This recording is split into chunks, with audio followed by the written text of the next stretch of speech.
Hey guys, this is speed tiger और आज मैं आप लोगों के लिए एक नया कॉमिक बुक लेकर आया हूँ और ये भी एक वन शॉट है। पिछले काफ़ी दिनों से मैं अपने चैनल पे बहुत सारे वन शॉट्स शेयर कर रहा हूँ और आप लोग मुझसे ये पूछ रहे होंगे कि मैं कोई नई सीरीज़ क्यों नहीं शुरू कर रहा। तो मैं आपको बता दूं कि अभी नई सीरीज़ शुरू करने के लिए थोड़ा टाइम है और ये जो वन शॉट्स मैं आपके साथ शेयर कर रहा हूँ ये बहुत ज़्यादा इंपॉर्टेंट है कि आगे जो इवेंट्स होने वाले हैं उसके बारे में उसमें पता चलने वाला है कि अब आगे इवेंट्स होंगे तो किस तरह होंगे। तो इसलिए मैं आपसे कहूँगा कि अगर आपने मेरा अभी तक इल्यूमिनाटी वाला डेसिमेशन वाला ये वन शॉट अभी तक आपने मेरे नहीं देखे हैं तो प्लीज़ मेरे वो पहले वन शॉट जाके देख लीजिए। खासतौर पे जो इल्यूमिनाटी का वन शॉट जिसको मैंने थोड़े दिन पहले शेयर किया था वो आप ज़रूर देख लीजिएगा, उसका लिंक मैं नीचे डिस्क्रिप्शन में भी डाल दूंगा। वो जो वन शॉट था हमें उसके ज़रिए पता चला था कि सिविल वॉर का इवेंट होने वाला है और सिविल वॉर के इवेंट में क्या क्या होगा। और आज जो मैं वन शॉट आपके साथ शेयर करने वाला हूँ इसके अंदर हम देखेंगे कि कैप्टन अमेरिका की डेथ के बाद क्या हुआ। मतलब हमें पता है कि लास्ट कॉमिक बुक में मैंने आपके साथ जो शेयर करा था वो था डेथ ऑफ कैप्टन अमेरिका, जिसके अंदर हमने देखा कि कैप्टन अमेरिका को गोली लगती है और वो मर जाते हैं। अब ये कहानी उसी के आगे से कंटिन्यू होगी और हम देखेंगे कि कैप्टन अमेरिका की डेथ से टोनी स्टार्क के ऊपर यानी आयरन मैन के ऊपर क्या असर पड़ा है। सो गाइज ये कॉमिक जो है बहुत ज़्यादा इमोशनल है। मैं कहूँगा कि आज तक जितने भी कॉमिक बुक मैंने पढ़े हैं इससे ज़्यादा इमोशनल कॉमिक मैंने नहीं पढ़ा। तो मैं पूरी कोशिश करूँगा कि मैं इसको आपके साथ अच्छी तरीके से शेयर कर सकूँ। सो गाइज अगर आप मेरे चैनल पर फर्स्ट टाइम आए तो प्लीज़ मेरे चैनल को सब्सक्राइब कीजिएगा। सो गाइज चलिए इस कॉमिक बुक को स्टार्ट करते हैं।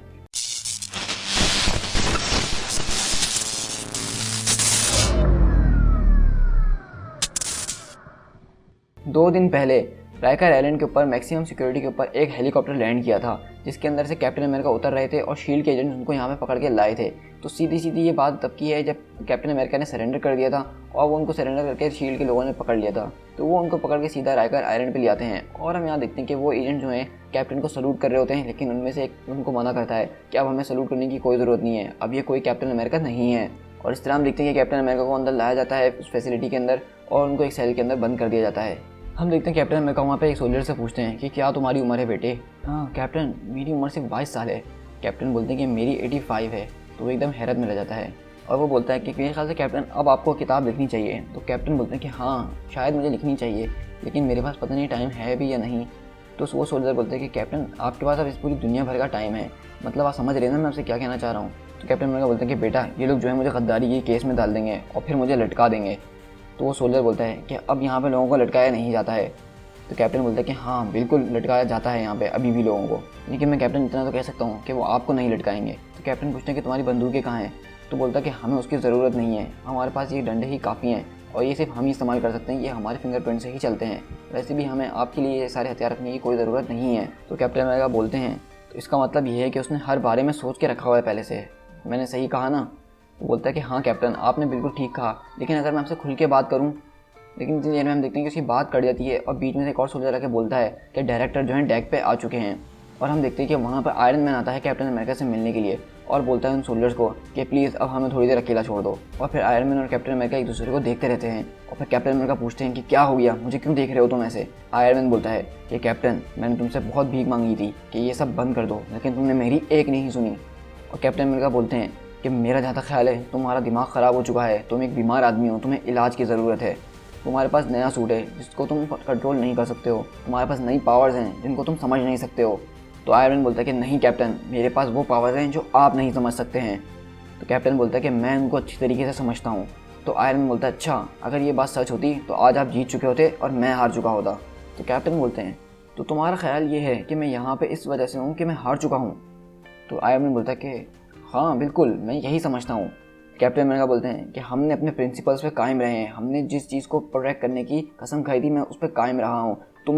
तुमने हमारे प्रिंसिपल्स को बेचा है और तुम ये जंग शुरू होने से पहले ही हार चुके थे। और हम देखते हैं कि आयरन मैन कैप्टन अमेरिका की बातें खामोशी से सिर्फ सुन रहा होता है। और फिर कैप्टन अमेरिका बोलते हैं कि तुम्हें क्या लगता है कि तुम एक कंप्यूटर प्रोग्राम बना लोगे और उसके ज़रिए तुम हम सबका भविष्य अपने हाथ में ले लोगे। तुम्हें ये हक किसने दिया। मैं लड़ता हूँ सिर्फ आज़ादी के लिए, मुझे पता है कि आज़ादी की क्या कीमत है, लेकिन तुम्हें नहीं पता कि आज़ादी की कीमत क्या होती है और तुम हर जगह कॉम्प्रोमाइज़ करना जानते हो, लेकिन ये मैं नहीं कर सकता हूँ। किसी ने कहा है कि जो इंसान जुल्म के ख़िलाफ़ आवाज़ ना उठाए वो एक जानवर से कम नहीं है, और इस वक्त जो जुल्म हो रहा है मैं उसके खिलाफ़ आवाज़ उठा रहा था, लेकिन तुम लोगों की वजह से ये सब हुआ है, तुम लोगों ने ये करवाया है। और कैप्टन अमेरिका बोलते हैं आयरन मैन को कि तुम्हें पता है कि ये बात किसने कही है। मुझे पता है कि तुम्हें नहीं पता होगी, तो जाओ और उसके बारे में रिसर्च करो, क्योंकि जिस किसी ने भी लिखा है ये तुम्हारे बारे में लिखा है। तुम इस वार को यहाँ पे लेकर आए हो, तुमने इस वार को जो है एग्जिस्टेंस में लाए हो, तुमने अपनी मर्ज़ी से ये सब करा है। तुम चाहते तो इन सबको रोक सकते थे, तुम चाहते तो इन सबको ख़त्म कर सकते थे, लेकिन तुम्हें तुम्हें तो इस दुनिया का बादशाह बनना था, तुम्हें तो नाम कमाना था। लेकिन मैं तुमसे सिर्फ इतना जानना चाहता हूँ आयरन मैन कि तुम मुझे ये बताओ कि तुमने ऐसा कैसे सोच लिया कि ये जॉब जो है ये तुम्हारे लिए, ये काम तुम्हारे लिए। तुम्हें किसने कहा कि हम सबकी जिम्मेदारी लो? तुम्हें किसने कहा था हमारा लीडर बनने के लिए? तुम्हें यह हक किसने दिया? मुझे बताओ डायरेक्टर स्टार्क, मुझे बताओ कि ये सब इस काबिल था, कि ये सब जो तुमने किया ये इस काबिल था? मुझे बताओ कि ये सारी चीज़ें जो तुमने करी, ये जो जंग करवाई, ये जो सिविल वॉर हुई हमारे बीच में, क्या ये इन सब चीज़ों के लिए काबिल थी? क्या ये कुछ वर्थ रखती थी? बताओ मुझे।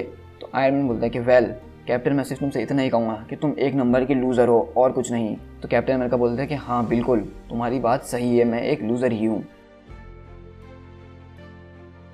और हम देखते हैं शील्ड हेली कैरियर के ऊपर, जहाँ पे हम देखते हैं कि टोनी स्टार्क वहाँ पे आके लैंड करता है और हम देखते हैं कि वहाँ पे सारे शील्ड एजेंट उसके इंतजार में खड़े हुए होते हैं पहले से। लेकिन आयरन मैन वहाँ बोलता है कि बॉयज़, क्या यहाँ पे वो आ चुके हैं? तो वो बोलते हैं कि हाँ वो यहाँ पे पहुँच चुके हैं। तो आयरन मैन पूछता है कि यहाँ पे कोई मसला हुआ या फिर सब कुछ ठीक है? तो बोलता है कि सब कुछ ठीक चल रहा है। तो आयरन मैन अपना हेलमेट उतारता है और अपने सारे सिस्टम्स को ऑफ करने के लिए बोलता है जारवेस को, और बोलता है कि यहाँ हो तुम। और हम इस तरह देखते हैं कि आयरन मैन एक कुर्सी के ऊपर बैठ जाता है और अपनी सारी बातें दिल की कर रहा होता है। ये एक तरह का कन्फेशन है जो कि टोनी स्टार्क कर रहा है, और बोलता है क्या तुम देख रहे हो, क्या तुम ये फील कर सकते हो? ये जो लड़के हैं बाहर खड़े हुए, ये मुझे खड़े होकर सैल्यूट करते हैं, मेरे ऑर्डर्स मानते हैं, क्या तुम ये फील कर सकते हो? ये जो लड़के हैं ये निक फ्यूरी के बच्चे हैं और ये मुझे जो है इतने अच्छे तरीके से पसंद नहीं करते हैं, ये बात मैं जानता हूँ, लेकिन ये मेरे सामने ऐसे एक्टिंग करते हैं कि ये मेरे सारे हुक्म मानने के लिए तैयार हैं। ये चाहते हैं कि इनके पुराने डैडी यानी निक फ्यूरी वापसी आ जाएं। लेकिन मुझे अब लगता है कि इन लोगों को सीखना ही पड़ेगा कि वो मुझसे प्यार कैसे करें, क्योंकि जैसे कि तुमने सीखा था, तुम्हें पता है कि मैं कैसा एक टेरिबल आदमी हूँ, मुझे स्पीच वगैरह करने का कोई एक्सपीरियंस तो है नहीं। तो मैंने इस क्रू से जो है एक ऐसी स्पीच कर दी जिसके ज़रिए ये लोग और घबरा गए। मैंने इनको किंग फायरस की स्टोरी सुना दी जो कि मुझे नहीं सुनानी चाहिए थी, क्योंकि उसमें किंग फायरस ने एक बहुत बड़ी जंग करी थी जिसमें बहुत सारे लोग उनके भी मारे गए थे और दुश्मनों के भी मारे गए थे। लेकिन इन सब में हुआ ये था कि दोनों तरफ से लोग बहुत ज़्यादा मारे गए थे। तो इसलिए ये जो क्रू के लोग हैं अब ये और ज़्यादा डर गए हैं कि इनको ऐसा लगता है कि मैं इनका इस्तेमाल कर रहा हूँ और शायद मैं इनको कहीं ना कहीं ऐसे मरवा दूंगा। तो बोलता है हाँ ठीक है, मुझे पता है कि तुम्हें मेरी ये सारी बकवास नहीं सुननी है, मैं जानता हूँ कि तुम्हें मुझसे क्या सुनना है, तो मैं तुम्हें बताता हूँ कि ये सब क्यों हुआ। तुमने मुझसे ये बात एक बार पूछी थी और मैं इसका जवाब तुम्हें अब दूंगा। ये सब इसलिए हुआ था क्योंकि किंग आर्थर की वजह से। और बोलता है कि बहुत साल पहले की बात है कि मैं और डॉक्टर डूम एक लड़ाई में फंस गए थे, लेकिन डॉक्टर डूम ने अपना कुछ ऐसा मैजिक इस्तेमाल करा जिसकी वजह से हम एक्सीडेंटली पास्ट के अंदर चले गए थे और हम वहाँ उस टाइम में चले गए जब किंग आर्थर हुआ करते थे, और मैं वहाँ पर किंग आर्थर से मिला। वैसे मैं बहुत बड़ा फ़ैन था किंग आर्थर का, और जब मैं उनसे मिला तो मैंने अपने आप से पूरी कोशिश करी कि मैं बिल्कुल काम रहूं, और मैंने देखा कि उन्होंने भी ऐसी कोशिश करी। आई मीन उनके लिए तो मैं कुछ भी नहीं था, लेकिन फिर भी जब उन्होंने मुझे उस आर्मर के अंदर देखा और मेरी टेक्नोलॉजी देखी तो मुझे लग रहा था कि वो मेरे ऊपर फ्लैट तो ज़रूर हुए थे, लेकिन जैसे कि वो कूल बने रहे उसी तरह मैं भी कूल बना रहा, क्योंकि मैं किंग आर्थर को बहुत ज़्यादा एडमायर करता था। इसलिए उनसे मिलना मेरे लिए एक बहुत फ़ख्र की बात थी। और एक तरफ जब मैं किंग आर्थर से मिल रहा था और दूसरी तरफ डूम जो था वो मॉर्गन लीफे से मिल रहा था। तो मॉर्गन लीफे जो है एक बहुत ख़तरनाक किस्म की सॉर्सरर है, और उसने जो है डूम के साथ मिलकर वहाँ पे एक ज़ॉम्बी वार शुरू कर दी थी। और क्यों ना करे, क्योंकि तुम जानते हो ना कि डूम की हरकतें ही कुछ ऐसी हैं। बोलता है कि मुझे इस सारी बातों में गुस्सा होना चाहिए, लेकिन मैं गुस्सा नहीं हूँ, क्योंकि एक डूम ही था जिसकी वजह से मैं किंग आर्थर से मिला। वो अपने वक्त के एक बहुत महान इंसान थे और मैं उनसे हमेशा कहीं ना कहीं कभी ना कभी मिलना चाहता था, लेकिन ये सब पॉसिबल हो सका डूम की वजह से। तो इसलिए डूम इतना बुरा भी नहीं है और मैं उसका शुक्रगुजार रहूँगा। किंग आर्थर के साथ मिलना तो एक अलग ही बात थी, लेकिन उनके साथ लड़ना वो उससे भी बड़ी बात थी। और जब मैं किंग आर्थर के साथ लड़ा तो मुझे पता चला कि एक जंग कैसे लड़ी जाती है। मुझे सब साफ नज़र आने लगा कि एक जंग और एक लड़ाई में क्या फ़र्क होता है।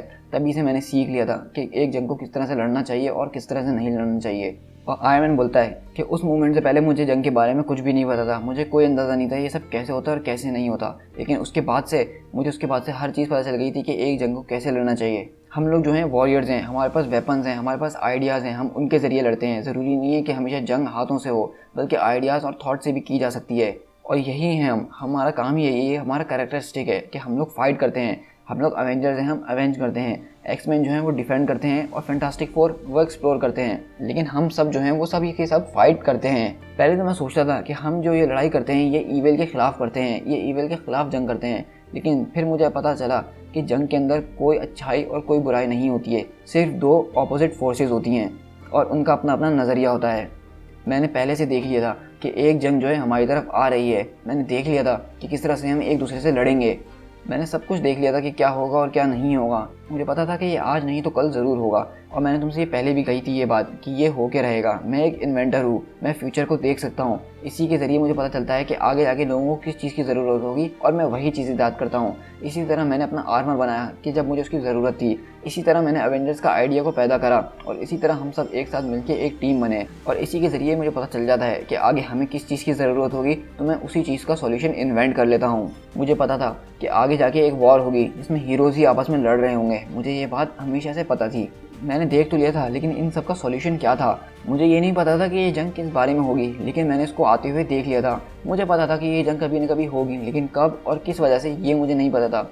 मैंने कोशिश करी कि इस दुनिया में जितने भी ग्रेटेस्ट माइंड हैं उन सबको एक जगह पीछे किया जाए और हम इस मसले का सॉल्यूशन पहले से निकाल लिया करें। लेकिन वो मीटिंग्स भी हमारी फेल हो गई और इन सब के बदले मुझे सिर्फ कॉम्प्रोमाइज़ और लोगों का आधा ट्रस्ट मिला। कोई एक दूसरे पर यकीन करने के लिए तैयार नहीं था और इस तरह वो लोग भी आपस में बढ़ते चले गए। और मुझे पता था कि मेरे जो डर हैं, मेरा जो खौफ है, वो बिल्कुल सही है, वो बिल्कुल हकीकत है, लेकिन मुझ पर कोई बिलीव नहीं करता था। जब भी मैं इन लोगों से ये बात करता था, कोई मुझ पर बिलीव नहीं करता था। मुझे पता है कि इस वक्त मैं तुमसे किस तरह से बात कर रहा हूँ, क्योंकि मुझे पता है कि कन्फेस करना किसी से कोई चीज़ इतना आसान नहीं होता है, और इसमें तुम भी शामिल हो। मैं मानता हूँ कि तुम मेरे बहुत अच्छे दोस्त थे, हम साथ में हंसा करते थे, साथ में जोक शेयर किया करते थे, लेकिन कन्फेशन ये मैं तुमसे अभी भी नहीं कर पा रहा हूँ।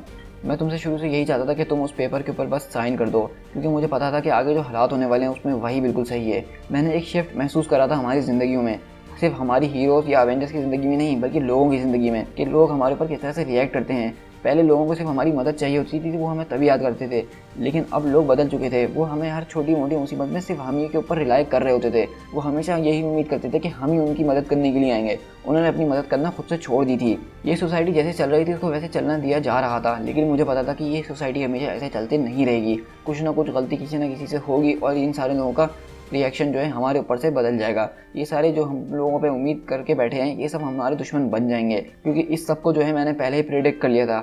ये फ्यूचर मैं पहले से जानता था कि ये कभी ना कभी होगा, लेकिन ये मैंने आते हुए कभी नहीं देखा था। लेकिन मुझे पता था कि ये वही चीज़ है जिसका मुझे इतने सालों से इंतज़ार था, जिसको मुझे पता था कि ये कभी ना कभी होगा, और मुझे पता था कि अब ये पास होके रहेगा। और इस तरह से हम देखते हैं कि यहाँ पर टोनी स्टार्क एक फ्लैशबैक में ये कहानी सुनाते फ्लैशबैक दिखा रहे हैं कि टोनी स्टार्क को, जो हमें याद है, इल्यूमिनाटी के वन शॉट में एक रजिस्ट्रेशन एक्ट की फ़ाइल मिली थी और उसने कहा था कि ये मुझे किसी ने अंदर से ला के दी है। तो हमें यहाँ ये पता चल रहा है कि वो जो फाइल है वो उसको निक फ्यूरी ने ही ला के दी है। आयरन मैन इस तरह अपनी बात कंटिन्यू करता है कि मुझे पता था कि कौन किस साइड पर जाएगा और कौन किस साइड पर जाएगा। सिर्फ एक चीज़ ने मुझे सरप्राइज़ कर दिया और वो था पीटर पार्कर, जिसके बारे में मैंने कभी भी ऐसा नहीं सोचा था। लेकिन मुझे अपनी फीलिंग्स पता थी, मुझे तुम्हारी फीलिंग्स पता थी। मुझे पता था कि अब यही है अंत हमारा। मुझे पता था कि अब इन लोगों को सिर्फ कोई ना कोई एक्सक्यूज़ चाहिए इस बिल को पास करने के लिए, और मुझे ये भी पता था कि वो कोई हम में से ही होगा जो कि उनको ये एक्सक्यूज़ देगा ताकि ये बिल फ़ौरन से फ़ौरन पास हो जाए। मैंने ये बात तुमसे कही थी, मैंने ये बात बल्कि सबसे कही थी जिसने मेरी बात सुनी, लेकिन किसी ने मेरी बात पे अमल नहीं करा, किसी ने मेरे ऊपर विश्वास नहीं करा। हमें जो है सिस्टम के साथ काम करना था, हमें जो है इस दुनिया के दूसरे मुल्कों के लीडर्स के साथ मिलकर काम करना था, और इसके ऊपर दुनिया के हर कंट्री के लीडर ने वोट किया था। इसलिए इसके खिलाफ हम नहीं जा सकते थे। अगर हम इसके खिलाफ जाते तो वो हमारा एरोगेंस होता, और उसको हम क्रिमिनल एरोगेंस कहते। मैंने तुम्हें ये बात भी कही थी। मुझे पता था कि तुम मुझे इसके लिए फोर्स करोगे, नहीं, मैं गलत था, बल्कि मैंने इसके लिए तुम्हें फोर्स किया। मैं हमेशा से सोचता था कि तुम इसको खुशी खुशी मान लोगे, लेकिन इस बार सब कुछ उल्टा ही हो रहा था। और मुझे ये पता था कि मैं जो हूँ एक ऐसी पोजीशन में डाल दी जाऊँगा जहाँ पे मुझे इन सब का चार्ज लेना पड़ेगा। क्यों? मैं ये सब क्यों संभालूँ? क्योंकि मेरे अलावा और कौन संभाल सकता है? मैं जानता हूँ ये बात, और ये मुझे बात सबसे ज़्यादा बुरी लग रही है इस वक्त कि ये सब मेरी वजह से हो रहा है। ये सब मैंने संभाला हुआ था, मैंने वही किया जो तुम किया करते थे। मैं इस चीज़ के लिए कमिटेड हो गया और मैं इससे पीछे हट नहीं सकता था। ये मुझे ही हैंडल करना था। अगर मैं इससे पीछे हटता तो और हज़ारों लोग मारे जाते, और वो बेगुनाह लोग थे। मुझे पता था कि मुझे अब क्या करना है। इन सब में सबसे अच्छी बात यह है कि इन सब के बीच मैंने आज तक जो है कोई ड्रिंक नहीं पी। मेरा मतलब यह है कि अगर मैंने इस हालात में ड्रिंक नहीं पी तो मुझे नहीं लगता कि अब मैं कभी भी ड्रिंक पीऊँगा। बस मैं तुमसे यही कहना चाहता हूँ कि मैंने वही किया जो मुझे करना था इस जंग को जीतने के लिए, और जल्द से जल्द मैंने सिर्फ वही किया जिसमें कम से कम लोग मारे जाते। मुझे पता है कि तुम इस बात को समझोगे, और मुझे नहीं लगता कि मैं इसके बाद ये बात दोबारा कभी किसी से करूँगा भी, या तुमसे भी। मुझे ये भी नहीं पता कि इसके बाद हम दोबारा फ्रेंड्स रहेंगे या पार्टनर्स रहेंगे। मैंने ये बात अपने आप से पहले ही कह दी थी, और मैं इसके लिए तैयार भी था, क्योंकि मुझे ये पता था कि मैं हमेशा से सही हूँ। मैं सही हूँ क्योंकि मैं लोगों की जानें बचाना चाहता हूँ। मैं जानता हूँ कि ये बिल्कुल ठीक था, लेकिन फिर भी। और तुम्हें पता है कि मैं ये सब कैसे जानता था? क्या तुम्हें पता है कि मेरे दिल पे क्या गुजर रही है? मैं ये सब इसलिए जानता था क्योंकि अब वो हो चुका है जिसके बारे में मुझे सबसे ज़्यादा डर था। जो मेरा सबसे बड़ा डर था वो मेरे सामने हो चुका है। एक चीज़ थी जिसके बगैर मैं ज़िंदा नहीं रह सकता था और अब वो चीज़ हो चुकी है। हमने जितनी भी बातें एक दूसरे से करी हैं, सामने या पीछे, हमने एक दूसरे की जितनी बुराइयाँ की हैं, एक दूसरे की जितनी मजाक उड़ाया है, एक दूसरे के साथ जितने ट्रिकी क्वेश्चंस किए हैं, जितना टेरिबल बिहेवियर किया है, एक चीज़ कोई बदल नहीं सकता। और ये एक चीज़ मैं किसी को भी नहीं बता सकता हूँ, चाहे वो मेरा दोस्त हो या मेरा कोवर्कर हो या मेरा प्रेसिडेंट हो। वो सिर्फ एक चीज़ है जो कि मुझे तुम्हें बहुत पहले ही बता देनी चाहिए थी, जो कि मेरे दिल में बहुत टाइम से है। मैं तुम्हें बताना चाहता था, लेकिन अब मैं तुम्हें वो बात नहीं बता सकता हूँ क्योंकि ये वर्दी नहीं है। और हम यहाँ पे देखते हैं कि कैप्टन अमेरिका की लाश पड़ी हुई है और ये सारी बातें आयरन मैन जो है कैप्टन अमेरिका की लाश से कर रहा है। और बेसिकली वो कैप्टन ही उसी बात का जवाब दे रहा होता है जो कि कैप्टन अमेरिका ने उससे 2 दिन पहले पूछी थी कि ये तुमने जो भी किया है क्या ये इस काबिल था, क्या इसकी कोई वर्थ थी। तो आखिर में हमने देखा कि आयरन मैन ने यही बोला कि इसकी कोई वर्थ नहीं थी, तुम्हारी जान से बढ़ के इस दुनिया में कुछ भी नहीं था। सो गाइस बेसिकली हम देख सकते हैं कि इस कॉमिक के अंदर हमने आयरन मैन को कितना ज़्यादा इमोशनल देखा। वो बेसिकली यहाँ पर रो रहा था और उसने अपनी दिल की बात जो है वो कैप्टन से कह दी, क्योंकि वो ज़िंदगी में तो कभी कैप्टन के मुंह पे ये सारी बातें कह नहीं पाया, लेकिन वो दिल में हमेशा से अपनी बातें ये रखता था। उसको पता था कि ये कभी ना कभी होगा। उसको ये भी पता था कि सिविल वॉर का इवेंट आ रहा है। उसको ये भी पता था कि सारे हीरोज़ आपस में बढ़ जाएंगे। और उसका एक सबसे बड़ा डर ये था कि कैप्टन को कहीं कुछ हो ना जाए, क्योंकि कैप्टन जैसे भी थे वो उसके पार्टनर थे, उसके दोस्त थे। चाहे वो आपस में कितना भी लड़ते हों, लेकिन वो दोनों आपस में पार्टनर्स थे। और हमने जैसा कि यहाँ पे देखा कि सिविल वॉर के इवेंट के बाद कैप्टन अमेरिका की डेथ हो जाती है और आयरन मैन जो है अपनी सारी ज़िंदगी की बातें यहाँ पे बैठ के कैप्टन अमेरिका के सामने कन्फेस कर रहा होता है, अपने सारी दिल की भड़ास निकाल रहा होता है, उसके दिल में जो कुछ होता है। और वो यहाँ पे बहुत बुरी तरीके से रो रहा है और वो कैप्टन को याद कर रहा है और बोलता है कि कैप्टन आप बिल्कुल ठीक थे, ये सारी चीज़ें इस काबिल नहीं थी, ये जंग इतनी ज़्यादा ज़रूरी नहीं थी कि इसमें आप अपनी जान गंवा दें, ये इस काबिल नहीं थी। तो ये मेरे ख्याल में बहुत ज़्यादा टची मूवमेंट है कॉमिक बुक रीडर्स के लिए। इससे ज़्यादा इमोशनल कॉमिक मैंने आज तक नहीं पढ़ा कॉमिक बुक्स में। सो गाइज आई होप कि आपको ये वन शॉट काफ़ी ज़्यादा पसंद आया होगा और मुझे पूरी उम्मीद है कि बहुत सारे लोगों को तो इस वन शॉट का बहुत टाइम से इंतजार भी था। मुझे लोग कमेंट करके बोलते रहते थे कि यार वो कॉमिक शेयर करो जिसमें आयरन मैन अपनी दिल की बात करता है कैप्टन से। तो मैंने वो कॉमिक आपके साथ शेयर कर दी है और मैंने पूरी कोशिश करी है कि इसको अच्छी तरीके से आपको एक्सप्लेन किया हो और मैं आपको अच्छी तरीके से इसको समझा सकूं। सो गाइज इस वीडियो को लाइक करिएगा और मुझे कमेंट करके ज़रूर बताइएगा कि आपको ये वीडियो कैसी लगी। और सिर्फ इतना ही नहीं, इस वीडियो को ज़्यादा से ज़्यादा अपने दोस्तों के साथ शेयर कीजिए ताकि वो भी देख सकें इस एपिक कॉमिक को जिसके अंदर इतने ज़्यादा इमोशंस हैं। मैं मानता हूँ कि इस वन शॉट के अंदर कोई एक्शन नहीं था, कोई फाइटिंग नहीं थी, कुछ भी नहीं था। सिर्फ 2 कैरेक्टर थे, आयरन मैन और कैप्टन अमेरिका। और अगर आप मेरी बात माने तो ये 2 कैरेक्टर हैं जो कि मार्वल कॉमिक्स की जान है। और हमने देखा कि एक तरफ कैप्टन अमेरिका मर चुके हैं और दूसरी तरफ आयरन मैन उनके अफसोस में बैठ के अपने दिल की बातें कर रहा है। सो गाइस जाते जाते मैं सिर्फ आपसे इतना ही कहना चाहूँगा कि अगर आपने मेरा चैनल अभी तक सब्सक्राइब नहीं किया है तो प्लीज़ मेरे चैनल को सब्सक्राइब कीजिए और बेल आइकन ज़रूर दबा दीजिएगा। मैं इस तरह के ऑसम कॉमिक बुक अपने चैनल पर शेयर करता ही रहता हूँ। सो गाइस मिलते हैं अपनी नेक्स्ट वीडियो में किसी और कॉमिक बुक के साथ। Till then thank you so much.